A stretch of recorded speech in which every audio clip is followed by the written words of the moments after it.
भय के अंधकार से निकलने के बाद ही जीवन में उजाला आता है। जीवन में उजाला आने के बाद हम अहिंसा के बारे में या न्याय के बारे में सोच सकते हैं। भयभीत व्यक्ति तो क्या न्याय करेगा और क्या ही अहिंसा करेगा, वो हिंसक हो जाता है भयभीत व्यक्ति। नमस्कार, स्वागत है आपका अपने इसी ब्लॉग में।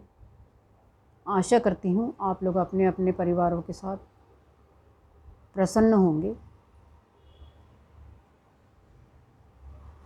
भय व्यक्ति को अहिंसक बना देता है। भयहीन व्यक्ति दूसरों के बारे में भी भला सोच सकता है, अच्छा सोच सकता है। ऐसी ही एक कहानी है दो किसान भाइयों की। उन्होंने खेती की। उस दिन बहुत वर्षा हुई उस साल, और उनकी खेती में फसल नहीं आई। दोनों बहुत भयभीत हो गए, अब क्या होगा। एक भाई का परिवार था, एक भाई अकेला ही था। लेकिन उनके मन में ये भय था कि अगर मैं अपने भाई को अपने में से थोड़ा सा अनाज दे देता हूँ तो मेरा क्या होगा। अगर उस समय भय ना होता, प्रेम होता, तो दोनों भाइयों में भुखमरी की नौबत ना आती।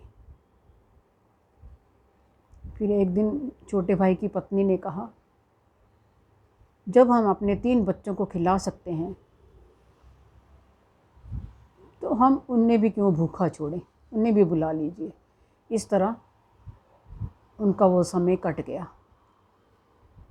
समय बीत जाने के बाद दोबारा समय आया। दोबारा उन्होंने फसल बोई। फसल बोने के बाद उस साल उनकी फसल बहुत अच्छी हुई। वो बुरे दिन देख चुके थे, उनके मन में से ये भय निकल चुका था। तब छोटे भाई ने सोचा कि बुरे समय में मेरे इस भाई ने मेरा बहुत साथ दिया है, तो मेरी अच्छी फसल हुई है। जब फसल कट गई, काटने के बाद रात को थोड़े से गट्ठर उठा के वो अपने भाई के खलिहान में छोड़ आया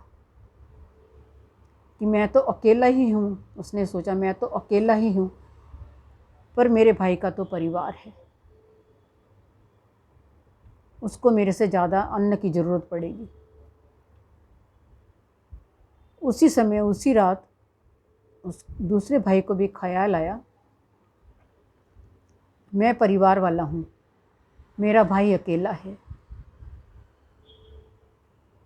कल से अगर कुछ दोबारा अनहोनी हुई तो वो बेचारा कहाँ जाएगा। तो वो अपने में से थोड़ा सा अनाज के गट्ठर उठाए और उसके खलिहान में छोड़ कर आया। सुबह जब दोनों भाई उठे, उन्होंने देखा कि जितने हमने रखे थे गट्ठर तो बराबर ही बराबर हैं। तब उसने सोचा मैंने तो अपने भाई के खलिहान में आपने इतने गट्ठर रखे थे, तो मेरे पास दोबारा इतनी कैसे हो गए। दूसरे भाई ने भी यही सोचा कि मैंने तो वहाँ रखे थे। फिर उसने सोचा पता नहीं क्या हुआ क्या नहीं हुआ। उन्होंने दूसरे दिन भी वही सिलसिला किया। दूसरे दिन लगातार भी वही सिलसिला चालू रहा, और सुबह उठने के बाद दोनों भाइयों ने देखा कि दोनों के खलिहान बराबर ही हैं। तब एक ने सोचा ऐसे कैसे होता है, मैं तो रख के आता हूँ। फिर दोनों भाई ने सोचा आज हम निगरानी रखेंगे। दोनों बाहर आके छुप कर बैठ गए कि देखिए ये किसका काम है। तब बड़ा भाई उठा, उसने अपने खलिहान में से गट्ठर उठाए और अपने छोटे भाई के खलिहान में रख के आ गया।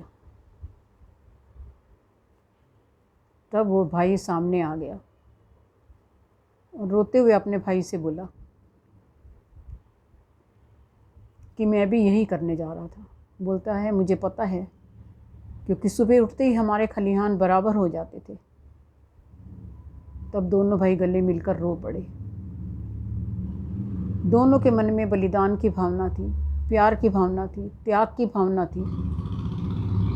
दोनों ने एक दूसरे के बारे में सोचा। भला आजकल कहाँ हम एक दूसरे के बारे में सोच पाते हैं। हमें तो जितना भी भर सकते हैं भर लेते हैं, किसी अन्य के बारे में हम सोच ही नहीं पाते। अगर हम इस तरह से सोचें तो जो दोनों भाइयों के साथ हुआ, हो सकता है वो हमारे साथ भी हो, हमारा कभी भंडार खाली ही ना हो। ये भलाई की भावना, एक दूसरे के प्रति प्यार की भावना, त्याग की भावना रखने से भंडार हमेशा भरे ही रहते हैं। धन्यवाद। मैं आशा करती हूँ मेरा ब्लॉग पसंद आया होगा, तो प्लीज़ लाइक करें, शेयर करें और सब्सक्राइब अवश्य करें। अगर सब्सक्राइब नहीं किया है तो अवश्य करें। धन्यवाद।